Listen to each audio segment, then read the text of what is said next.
Hello दोस्तों, कैसे हैं आप सभी लोग। मैं सुनील कुमार स्वागत करता हूं आपके अपने चैनल क्रैकर जीएस एकेडमी में। दोस्तों, हम यहां पर अगर बात करें तो दोस्तों हम लोग अभी लास्ट में तुगलक वंश पढ़ रहे थे, जिसमें हम लोगों ने लास्ट में फिरोज शाह तुगलक को समाप्त किया था ना।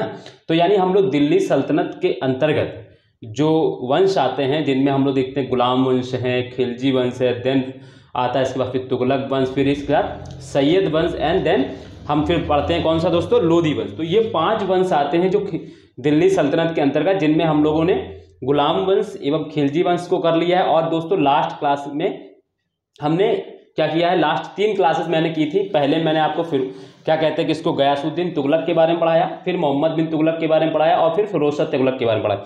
यानी 3 क्लास मैंने ली थी तुगलक वंश से संबंधित, जो मैंने कराई वहां पे। तो वहां पे हमारा दोस्तों क्या होता है, तुगलक वंश समाप्त हो जाता है। अब हम लोग एक नए डायनेस्टी यानी एक दिल्ली सल्तनत के अंतर्गत एक नए वंश जिसकी शुरुआत होती है ना 1414 से 1451, जिसको बोलते हैं दोस्तों सैयद वंश। ठीक है, तो सैयद वंश के बारे में आज हम लोग पढ़ेंगे। ठीक है, तो हम लोग बात करेंगे दोस्तों आज किसकी,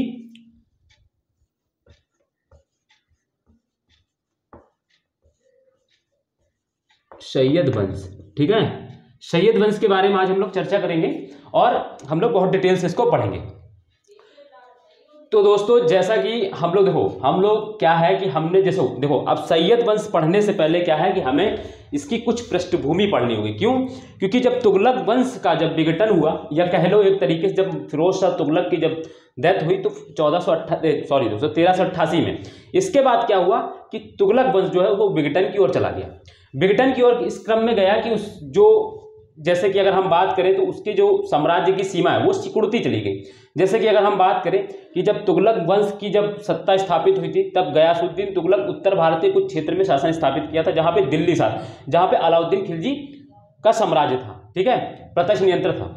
बट फिर क्या हुआ, जब मोहम्मद बिन तुगलक जी आया तो मोहम्मद बिन तुगलक ने क्या किया कि उत्तर भारत के क्षेत्र को तो प्रत्यक्ष नियंत्रण में किया ही किया, उसके बाद उसने क्या किया, दक्षिण भारत को भी प्रत्यक्ष नियंत्रण करने का प्रयास किया, और कुछ समय के लिए उनको प्रयास अपने नियंत्रण में किया भी। बट फिर क्या हुआ कि दक्कन में विद्रोह हुए, और विद्रोह के तहत क्या हुआ, जो मोहम्मद बिन तुगलक के हाथ से क्या हुआ, दक्कन यानी बिंद के जो दक्षिणी इलाके हैं वो उसके हाथ से निकल गए। जिस तहत क्या हुआ था कि हमने देखा था कि विजयनगर साम्राज्य की 1336 ईस्वी में स्थापना हुई, फिर बहमनी साम्राज्य आया 1346 में। तो ये कब हुआ, ये तुगलक वंश के विघटन, यानी पहले दक्षिण गया मोहम्मद बिन तुगलक के काल में। फिर क्या हुआ, मोहम्मद बिन तुगलक के बाद कौन सा शासक आया, फिरोज शाह तुगलक। फिरोज शाह तुगलक के शासनकाल में क्या हुआ, हमने देखा कश्मीर हाथ से निकल गया था, मैंने पढ़ाया लास्ट क्लास में। उड़ीसा निकल गया उसके हाथ से, असम तो पहले भी नहीं था किसी दिल्ली सल्तनत के अंतर्गत, तो वो सारी चीजें आपको उसके हाथ से, यानी कश्मीर गया। इसके बाद फिर क्या होता है, जब फिरोज शाह तुगलक की डेथ होती है, तो फिरोज शाह तुगलक के डेथ होने के बाद क्या होता है, कई क्षेत्रीय राज निकल कर आते हैं, जिनमें हम देखेंगे गुजरात उनके हाथ से निकल जाता है तुगलक वंश के हाथ से। मालवा एक नए राज्यवंश, मालवा जिनमें तो दोस्तों खिलजी जो होते हैं वो मालवा में अपनी सत्ता स्थापित कर देंगे। वो महमूद खिलजी, वो अलाउद्दीन खिलजी वाले खिलजी नहीं, ये अलग खिलजी है। ठीक है, खिलजी मालवा स्वतंत्र हो जाता है। फिर मारवाड़ में दोस्तों देखते हैं कि राणा कुंभा के वंशज सत्ता स्थापित कर लेते हैं, अजमेर स्वतंत्र हो जाता है। तो ये क्षेत्र हैं जो क्या होता है उसके हाथ से निकल जाते हैं, यानी तुगलक वंश से निकल जाते हैं। और तुगलक वंश में जो उसका शासक होता है वो महमूद शाह, फिरोज शाह तुगलक के बाद महमूद शाह शासक बनता है। और महमूद शाह के शासनकाल में ही क्या होता है, तैमूर लंग भारत पर आक्रमण करता है। और कब करता है तैमूर लंग भारत पर आक्रमण, तो 1388 ईस्वी में। मैं डिफरेंट कलर से लिख दे रहा हूँ, सॉरी 1388 नहीं, सॉरी 1398 ईस्वी में क्या हुआ, 1398 ईस्वी में है ना, तैमूर लंग ने भारत पर आक्रमण किया। और जब आक्रमण किया तो एक सेकंड दोस्तों,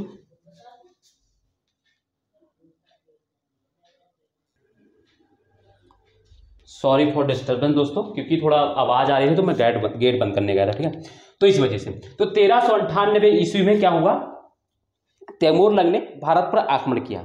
हम अभी पढ़ रहे हैं क्या कि सैयद वंश की पृष्ठभूमि पढ़ रहे हैं कि सैयद वंश कैसे आया। ठीक है, तो क्या हुआ कि जब तुगलक वंश कमजोर हो गया फिरोज शाह तुगलक के बाद, हुआ ये कि महमूद शाह जब शासन बना, महमूद तुगलक, ठीक है, जब शासन बना, राजा बना, दिया सुल्तान बना, तो उसी के शासनकाल में 1398 ईस्वी में क्या हुआ, तैमूर लंग ने भारत पर आक्रमण किया। तैमूर लंग ने जब भारत पर आक्रमण किया तो क्या हुआ, दोनों के बीच पानीपत के मैदान में युद्ध हुआ। अब ये पानीपत का युद्ध नहीं हुआ, पानीपत का मैदान वहां पर युद्ध हुआ दोनों के बीच में।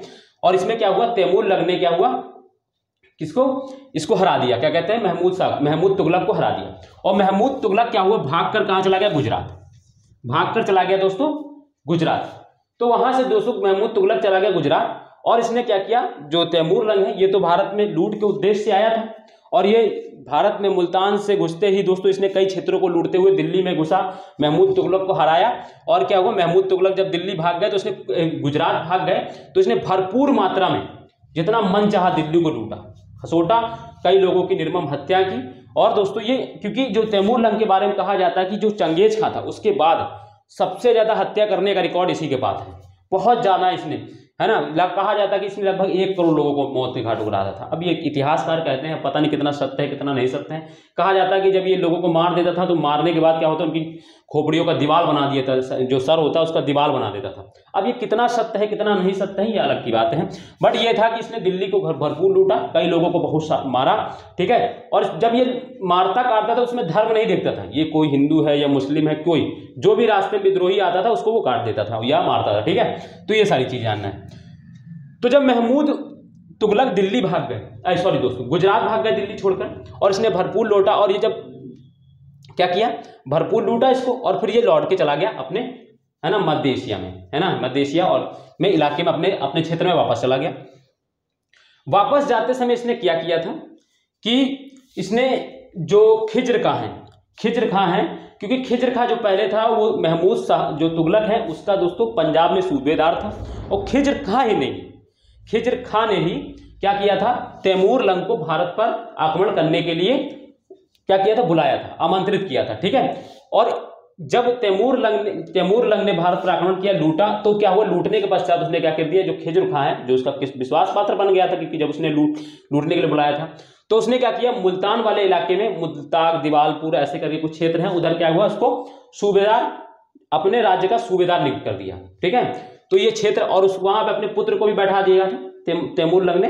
तो ये क्या हुआ, वहां पे मुल्तान, अब खिज्र खां, और फिर क्या हुआ, अब भाई यहाँ दिल्ली की गद्दी तो खाली हो गई ना, तो तैमूर लंग ने शासन स्थापित किया, और गुजरात जो महमूद तुगलक थे वो भाग गए कहाँ, गुजरात भाग गए। अब जब गुजरात ये भाग के गए तो फिर क्या हुआ, यहाँ की दिल्ली की जो गद्दी वो खाली हो गई। 1398 ईस्वी से लेकर दोस्तों ये कब तक, दिल्ली का तैमूर लंग के आक्रमण के बाद से लेकर दोस्तों ये 1414, जब तक खिज्र खां दिल्ली की गद्दी पर नहीं बैठ जाता, ये बिना सुल्तान के संचालित होता रहा। यहां पे संचालित कौन कर रहा था, तो दौलत खां नाम का एक विश्वास पात्र था महमूद तुगलक का, दौलत खां नाम का एक विश्वास पात्र सैनिक था, वो क्या कर रहा था, दिल्ली का संचालन कर रहा था, सुल्तान के नाम पर, महमूद तुगलक के नाम पर क्या कर रहा था, दिल्ली का संचालन कर रहा था। और 15 वर्षों तक, लगभग कह लो 15 वर्षों तक, 16 वर्षों तक, ठीक है, क्या हुआ, दिल्ली बिना सुल्तान के संचालित होती रही। और इधर खिज्र खां मुल्तान का शासक बन गया था। और सबसे बड़ी बात यह है कि देखो अब यहाँ पे सुल्तान भी नहीं है, और दौलत खां चाहे तो वो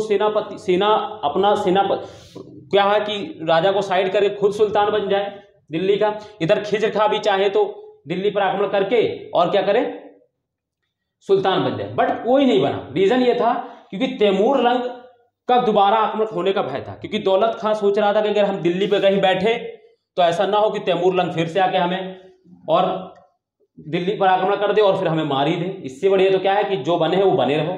खिज्र खां भी तैमूर लंग के आक्रमण के भय से क्या हुआ, उसने दिल्ली की गद्दी को नहीं संभाला। फिर क्या हुआ कि 1313 और 14 की ईस्वी के पास में, लगभग 14वीं शताब्दी में क्या हुआ, 15वीं शताब्दी के आसपास, सॉरी दोस्तों 1314 में तो क्या हुआ, इनकी डेथ हो गई। 1314 में इनकी डेथ हो गई, तो ये तो गए महमूद तुगलक की 1314 में सॉरी दोस्तों महमूद तुगलक क्या हुआ, 1414 में इनकी डेथ हो गई, ठीक है, ईस्वी में इनकी डेथ हो गई। और इधर तैमूर लंग भी मर गया, ठीक है।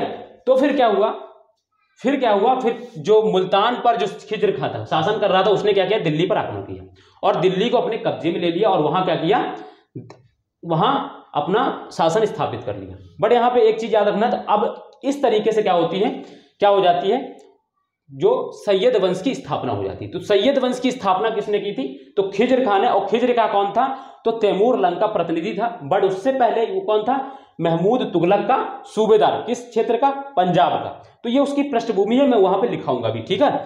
तो ये चीज है। तो क्या हुआ? खिज्र खान ने दिल्ली की सत्ता पे कब्जा कर लिया। तो अब बात आपको समझ में आ गई कि क्या कैसे चल रहा था सिस्टम, ठीक है। सिस्टम कैसे चल रहा था समझ में आया। 1388 तक तो शक्तिशाली थे तुगलक, थोड़ा बहुत उत्तर का क्षेत्र तो कब्जे में कर रखे थे। बट जैसे ही 1388 तो फिरोज शाह तुगलक की डेथ होती, महमूद शाह तुगलक शासक बनता है। महमूद तुगलक के शासनकाल में ही तैमूर लंग भारत पर आक्रमण करता है। फिर से मैं रिवीजन कर रहा हूँ, है ना। आक्रमण करता है और क्या होता है? दोनों के बीच में युद्ध होता है। युद्ध में महमूद तुगलक हार जाते हैं और महमूद तुगलक युद्ध की भागकर गुजरात चले जाते हैं, है ना। बचकर भागकर गुजरात चले जाते हैं और तैमूर लंग दिल्ली को भरपूर लूटता है और लूटने के बाद फिर से अपने इलाके में चला जाता है, क्षेत्र में। फिर क्या होता है? महमूद तुगलक डर के मारे क्या होता है? तैमूर लंग के डर की वजह से दिल्ली की गद्दी पर नहीं आया और गुजरात में ही रहा वो। और उसी के नाम से दौलत खां नामक एक सेनापति, इसका किस विश्वास पात्र था महमूद तुगलक का, वो दिल्ली की गद्दी को संचालित करता रहा, ठीक है। और इधर खिज्र खां तो जो क्या था, वो जो क्या उसने तो उसको आमंत्रित किया था तैमूर लंग को आक्रमण करने के लिए भारत पर। तो वो क्या हुआ? तैमूर लंग का विश्वास पात्र बन गया और उसके प्रतिनिधि के रूप में मुल्तान के सूबेदार की तरह वो काम करने लगा। और वहीं पर उसका पत्र भी, क्योंकि नियुक्त था तैमूर लंग का, तो उसकी संरक्षण में उसकी संरक्षक के रूप में मुल्तान का सूबेदार बन गया, ये कह सकते हैं, ठीक है। फिर जब दोनों 1313 और 14 में क्या हुआ? दोनों की डेथ हो गई। इधर महमूद तुगलक भी चले गए, उधर तैमूर लंग भी। अब क्या हुआ? भय खत्म हो गया। तो फिर क्या हुआ? खिज्र खान ने क्या किया? दिल्ली की गद्दी को हत्या किया। तो इस तरीके से क्या हुआ? खिज्र खान ने सैयद वंश की स्थापना कर दी, ठीक है। तो ये चीज आपको याद रखना है। तो अब हम चलिए अब लिख लेते हैं थोड़ा सा इनके बारे में। मैंने अभी तक आपको सिर्फ समझाया, अब हम लोग सीधे लिखेंगे क्या पॉइंट। अब हम लोग क्वेश्चन पेपर के पॉइंट ऑफ व्यू से आते हैं बात पे, ठीक है। तो अब हम बात करते हैं सैयद वंश है। तो सैयद वंश में सबसे पहले हम क्या जानेंगे कि इसका काल क्या है, कहाँ से कब तक था ये, पहला चीज जैसे मैं आपको कराते आया हूं अभी तक। फिर देखेंगे इसमें हम लोग क्या कि क्षेत्र क्या है। तो क्षेत्र के बारे में तो हम लोग कुछ लिखेंगे नहीं, बस बता दूंगा मैं आपको। फिर देखेंगे इसमें प्रमुख राजा यानी कौन कौन से राजा हुए हैं, ठीक है। तो ये अब हम काल की बात करते हैं। तो दोस्तों काल कौन सा है, कितना है? तो ये दोस्तों 1414 से लेकर ईस्वी से लेकर कब तक दोस्तों? 1451 ईस्वी तक, यानी लगभग 37 वर्षों तक इन्होंने शासन किया, ठीक है। लगभग 37 वर्षों तक इन्होंने शासन किया। इसके बाद दोस्तों हम करते हैं क्षेत्र की बात। तो क्षेत्र दोस्तों बचा नहीं ज्यादा, क्योंकि दोस्तों क्या हुआ मैंने बताया, महमूद शाह तुगलक के शासनकाल में मालवा इनके यहाँ से चला गया, गुजरात इनके यहाँ से चला गया, राजस्थान के बहुत सारे क्षेत्र इनके यहाँ से चला, बंगाल में विद्रोह हो रहा है। तो लगभग दिल्ली के आसपास और मध्य प्रांत वाला इलाका रह गया था इनके पास, ठीक है। तो ये तो आपको बस समझ में आ गया, मैंने इतना समझाया पीछे आपको समझ। दिल्ली है ना के आसपास का क्षेत्र है ना, बस ये लिख लो, आस पास का क्षेत्र। देखो क्यों, हर एक राज्य जो वंश है उसकी आपको ज्योग्राफिकल एरिया के बारे में थोड़ा अंडरस्टैंडिंग होना चाहिए। एग्जैक्ट अगर देखो इसकी एग्जैक्ट कोई नहीं पता, किसी बुक्स में आपको नहीं मिलेगा, बट आपको ये पता होना चाहिए कि मालवा चला गया, गुजरात निकल गया, राजपूताना के अधिकांश क्षेत्र निकल गए, उधर कश्मीर तो फिरोज शाह तुगलक के शासनकाल में चला गया था, उड़ीसा भी निकल गया था उसी के शासनकाल में, इधर बंगाल में विद्रोह हो रहा। तो लगभग मध्य प्रांत वाले इलाके, बस थोड़े से क्षेत्र में दिल्ली और उसके आसपास वाले इलाके जो मध्य प्रांत है उसमें इसका शासन था, ठीक है। तो ये जान लो, जो उत्तर प्रांत जिसको बोलते हैं, ठीक है, वो मध्य प्रांत उत्तर प्रांत। प्रमुख राजा की अगर हम बात करें तो दोस्तों सबसे पहले तो हम बात करेंगे खिज्र खां के बारे में, ठीक है। खिज्र खां था, पहले राजाओं के नाम लिख लो फिर एक एक करके हम लोग लिख लेंगे। पहले तो था तो कौन था दोस्तों? खिज्र खां। फिर दूसरा कौन सा है? मुबारक शाह। फिर कौन सा आता है? तो मोहम्मद शाह। और दूसरा कौन सा आता? तो आलम शाह, अलाउद्दीन आलम शाह नाम होता है इसका, अलाउद्दीन, मैं लिख दे रहा हूं यहां पे, अलाउद्दीन आलम शाह, ठीक है। ये 4 राजा हैं। 4 राजाओं के बारे में थोड़ा थोड़ा हमको पढ़ना, ज्यादा डिटेल से जो टॉपिक जो पेपर के पॉइंट ऑफ व्यू से इंपॉर्टेंट है हम उनको करेंगे। देखो क्या है, इसका जो क्वेश्चन है वो कभी ना तो पीसीएस मेंस में आएगा, रिटर्न में इसका क्वेश्चन कहीं भी नहीं आता, ठीक है। ये ये खाली हमारे वन डे एग्जाम के लिए इंपॉर्टेंट है, बस उसको इतना इंपॉर्टेंट होकर चल लिएगा, ठीक है। ज्यादा डिटेल पढ़ने की इस वंश को मत करिएगा कोशिश, क्योंकि ये फिर ज्यादा इंपॉर्टेंट है नहीं हमारे लिए, ठीक है। तो ये चीजें जानिए। तो अब हम बात करते हैं दोस्तों प्रमुख, देखो हमने काल देख लिया, क्षेत्र देख लिया, प्रमुख राजा देख लिए, जिसमें हमने बता दी 4 राजाओं के बारे में पढ़ना है। तो अब हम लोग क्या करते हैं, एक एक करके राजाओं के बारे में चर्चा कर लेते हैं, ठीक है, जिससे क्या हो जाएगा, इसकी पढ़ाई पूरी हो जाएगी। तो चलिए मैं अब ये निकाल रहा हूं, अब मैं आपको एक एक करके राजा के नाम, राजा को बता चलूंगा, ठीक है। तो अब आप लोग डालेंगे दोस्तों खिज्र खां, हेडिंग डालेंगे, मेरे साथ लिखते चलेंगे, बस आप लोग जो मैं लिखा रहा हूं आपको वो मेरे साथ हूबहू लिखते चलना है, ठीक है, ताकि आपका एक नोट्स जैसा बन सके। चलिए तो अब हम बात करते हैं, पहला राजा कौन है दोस्तों हमारा, खिज्र खां। खिज्र खां कब से कब तक रहा ये, तो दोस्तों 1414 में ये शासक बना, और ईस्वी से कब तक, 1451 सॉरी दोस्तों 1421 यानी 7 वर्षों तक इसने शासन किया, ठीक है, मुंह से 51 निकल जाया, सॉरी। तो 1414 से 1421 तक यानी 7 वर्षों तक इसने शासन किया। हुआ क्या दोस्तों, सबसे पहला पॉइंट इसमें क्या लिखेंगे, हम लिखेंगे क्या इसमें, तो पहला पॉइंट तो यही लिखेंगे, यह सैयद वंश का संस्थापक था, यह सैयद वंश का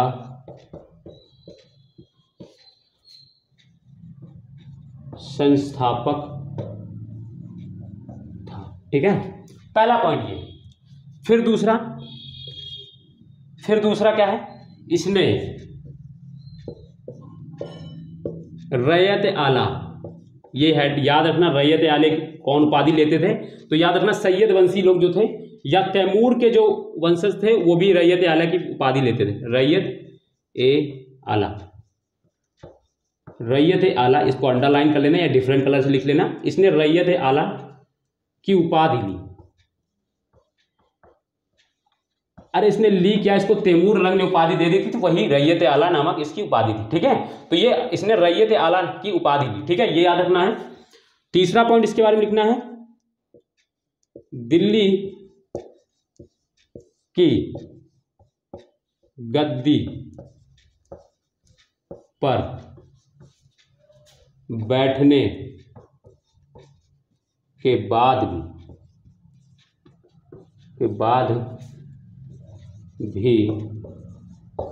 इसने दिल्ली की गद्दी पे बैठने के बाद भी इसने स्वयं को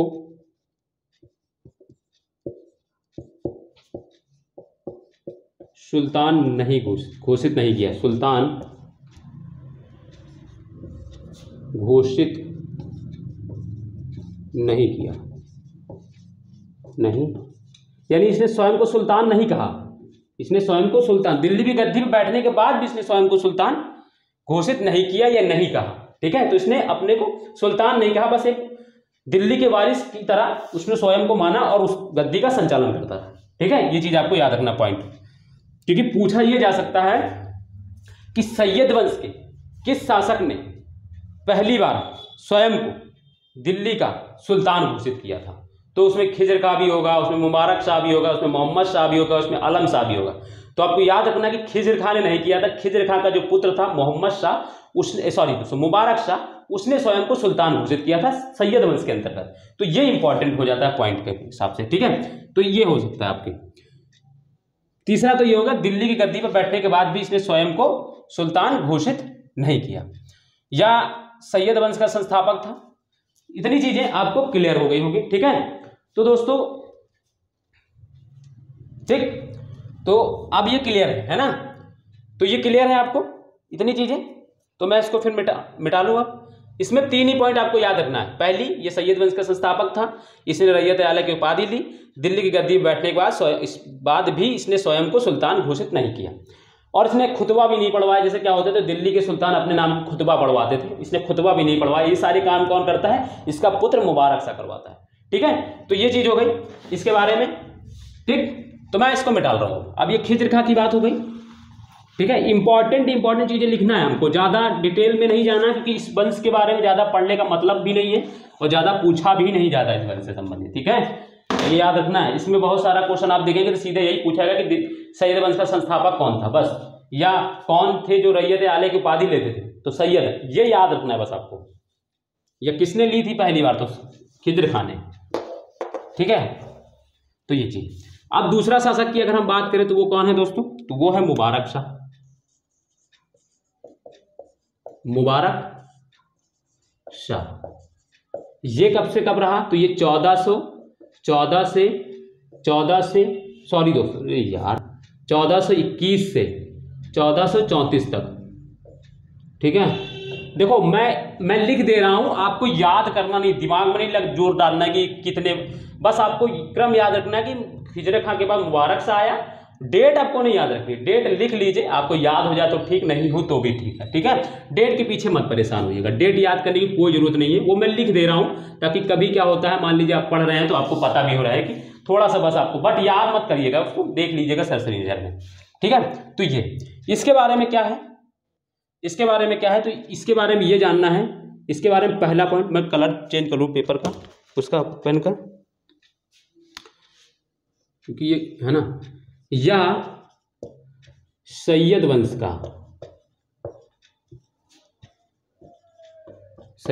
का पहला शासक था, पहला शासक था जिसने स्वयं को सुल्तान घोषित किया था, है ना, जिसने स्वयं को सुल्तान घोषित किया था।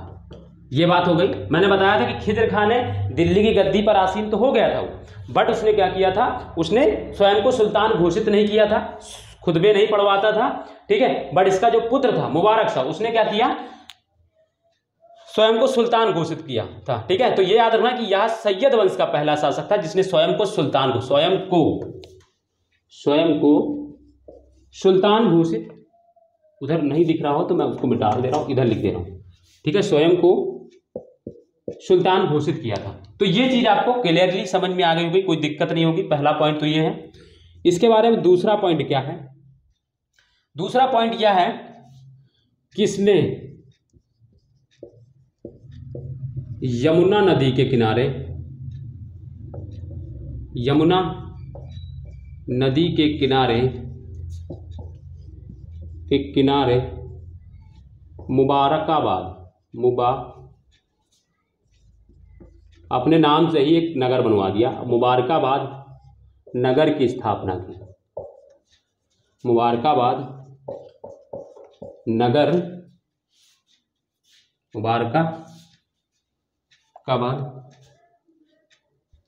मुबारकाबाद नगर की स्थापना की।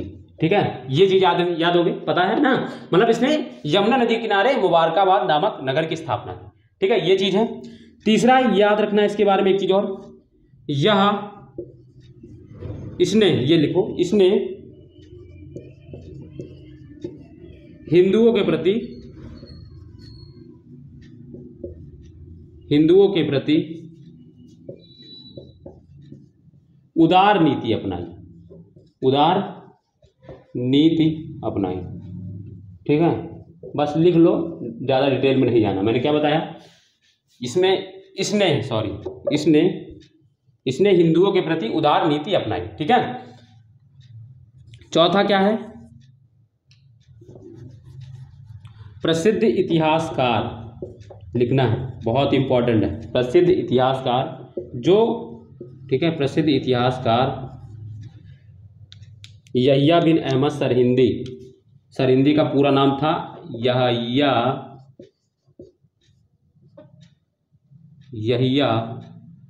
बिन अहमद सरहिंदी। प्रसिद्ध इतिहासकार यहिया बिन अहमद सरहिंदी को को इसी के दरबार में संरक्षण प्राप्त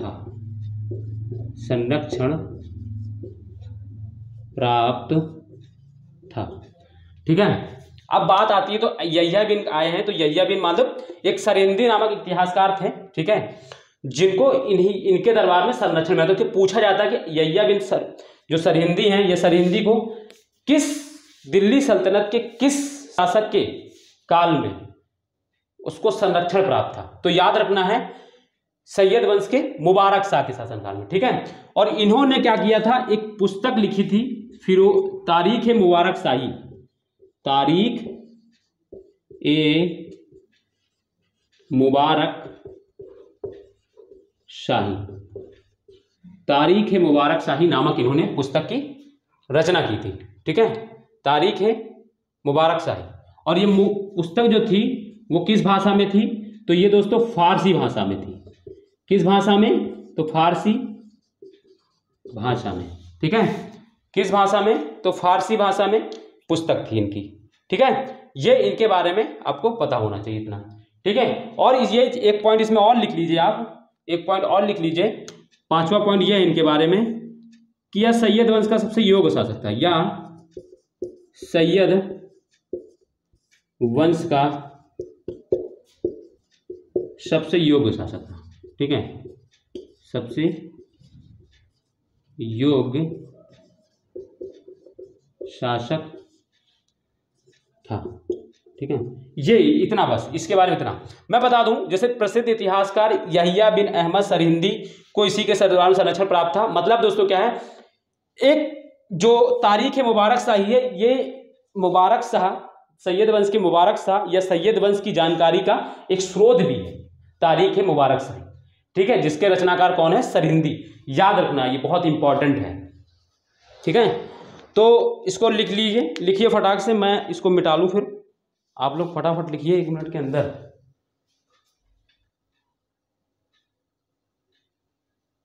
ठीक है, चलो मैं मिटा रहा हूं अब। ठीक,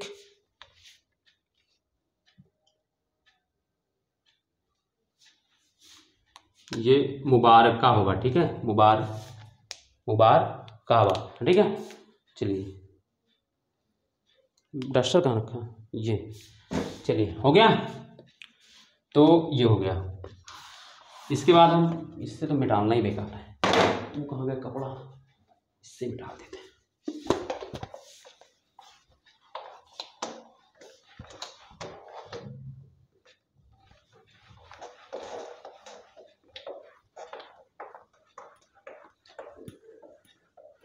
ठीक है दोस्तों, अब दो छोटे छोटे बच्चे हैं जिनके बारे में बस एक एक पॉइंट हम लोग लिख लेंगे, बस समाप्त हो जाएगा। ठीक है, ये इंपॉर्टेंट था। खिजर खां पहला था, ये इंपॉर्टेंट था। ये सबसे योग्य था, ये इंपॉर्टेंट था, क्योंकि इसके बारे में कुछ इतिहास में चीजें दर्ज हैं, तो उसके बारे में थोड़ा सा पढ़ना पड़ता है इस वजह से। ठीक है, बाकी और किसी, अब अगला जो शासक आएगा दोस्तों, अगला शासक, तीसरा शासक जो मैंने बताया था आपको कौन था, तो मोहम्मद शाह। ये क्या था, ये कब से कब है, तो ये दोस्तों 1434 से 1445 तक ईस्वी तक ये शासक था। इसके शासनकाल में एक घटना बहुत इंपॉर्टेंट है, एक घटना बहुत इंपॉर्टेंट है, क्या है, तो बस वही लिखना है आपको। इसके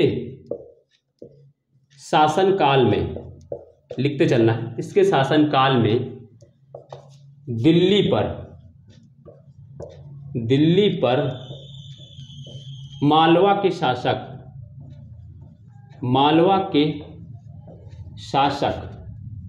कौन थे, मैंने बताया था दोस्तों, मालवा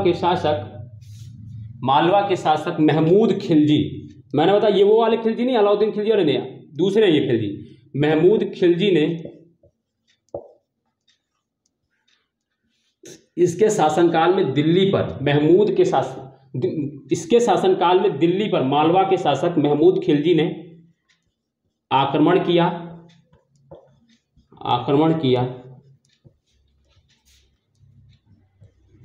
आक्रमण किया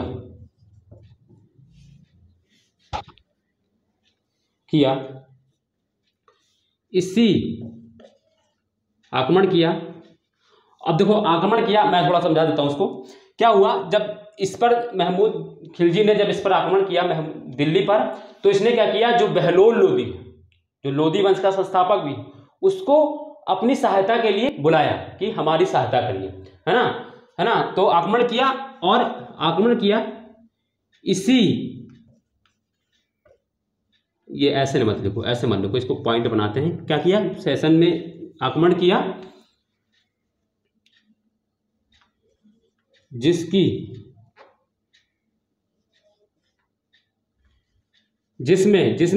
हाँ लिखो, जिसमें आक्रमण किया, जिसमें बहलोल लोदी ने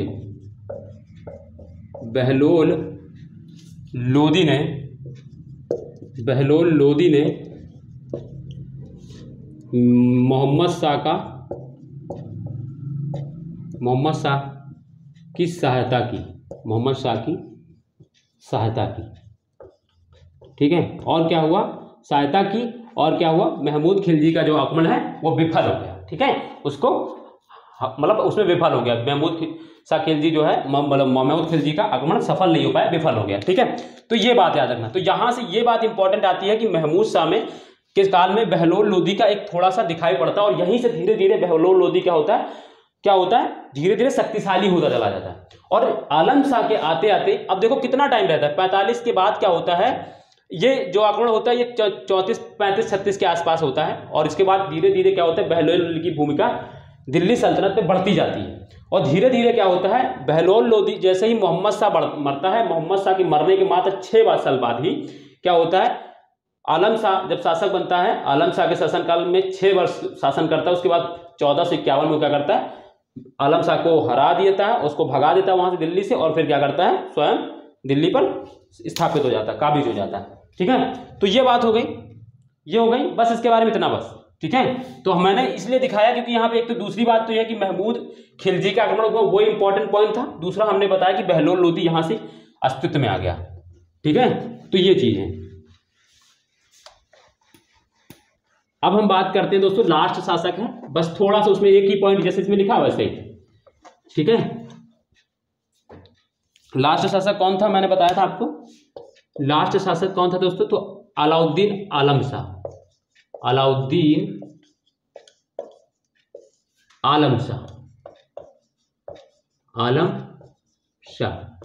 ये कब से कब, तो दोस्तों ये दिल्ली पर देखो कब से कब रहता है, दिल्ली में ये 1445 से 1451 तक रहता है ना, ठीक है, ईस्वी तक रहता है। बट आपको एक चीज याद रखना है कि इसके बाद ये क्या होता है, जब बहलोल लोदी इसको हराकर दिल्ली से भगा देता है, तो ये जाके उत्तर के बदायूं वाले क्षेत्र में रहता है, और वहां 1476 तक ये शासन करता रहता है, ठीक है।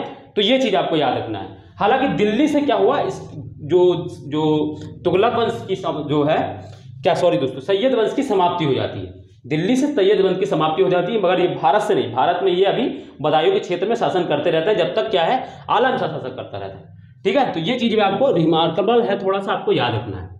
तो इसके शासनकाल में बस एक चीज याद रखना है, इसका क्या था, अपने वजीर से ही इसका विवाद हो गया था, और वजीर ने क्या कर दिया, बहलोल लोदी को आमंत्रित किया दिल्ली में, और बहलोल लोदी ने क्या कर दिया, इसको हराकर, पराजित कर इसको बदायूं भागने पर बाध्य कर दिया, और स्वयं क्या हुआ, दिल्ली पर काबिज हो गया, और वहीं से क्या हुआ, लोदी वंश की स्थापना हो गई। तो याद रखना है, इसका अलाउद्दीन आलम शाह का, इसका अपने वजीर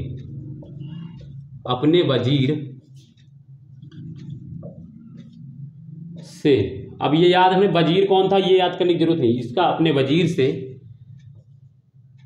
विवाद हो गया,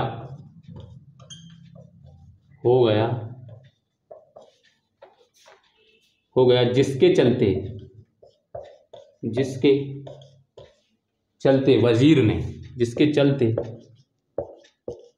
वजीर ने बहलोल लोदी पर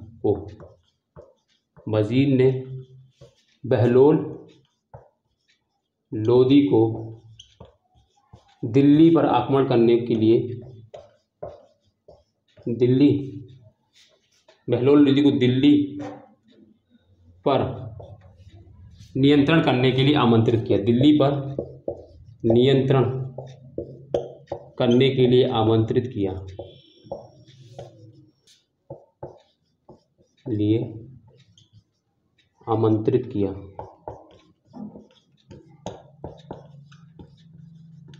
देखो जो बहलोल लोदी था वो मोहम्मद शाह का तो वफादार था, क्योंकि मोहम्मद शाह उसको खुद पुत्र मानते थे, तो उसका वफादार था। बट आलम शाह से इसकी नहीं बनती थी, और ये जो क्या कहते हैं, ये उत्तर पश्चिमी क्षेत्र पे आसपास के इलाकों में ये उस समय सूबेदार की तरह पे काम कर रहा था। ठीक है, तो इसको जब बुलाया क्या कहते हैं वजीर ने आलम शाह के, तो ये